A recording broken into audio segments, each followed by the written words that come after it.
today we are going to talk about the question Sarah had for us. How do you deal or how do you manage negative emotions like fear and anger? How do you deal with them? When I can, when I'm not too scared or fearful or angry. I believe first is to identify the feeling. Identify, okay, I'm scared now. And then me, myself, I try to take myself out. But that's when already like you have time and space to take yourself out of the situation and then just investigate and see, is that so? Yeah, when you actually are fearful, you have to actually understand who's actually fearful. Yeah, and most of the time it's like the child inside of you that is fearful. The adult knows that there's for every time a different answer and a different solution, but the child doesn't know. So your inner child, actually, like we identify with that inner child. It's also like when we talk about anger, it's about like that critical person inside of us actually doesn't want to see that you have given your control away, and therefore you're angry because you make the other more important. So like when we have those emotions of fear and anger, first, like what you said, is like observe it, look at it, and then understanding that this is actually a kind of role that you identify with. Mm-hmm. So like embracing then the child. As you say, hat on, hat off. Yeah.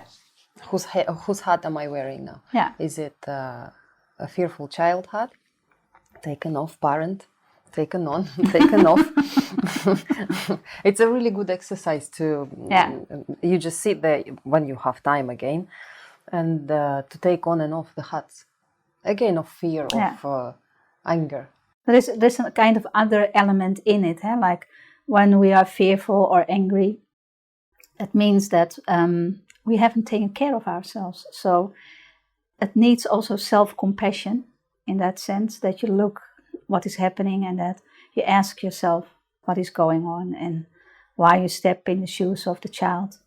So that kind of compassion to self is an element that you first have to develop.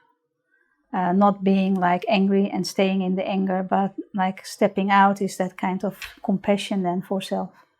There comes taking care of yourself. Mm-hmm. That's when it comes in the picture. For how long have I left myself without talking about it with myself?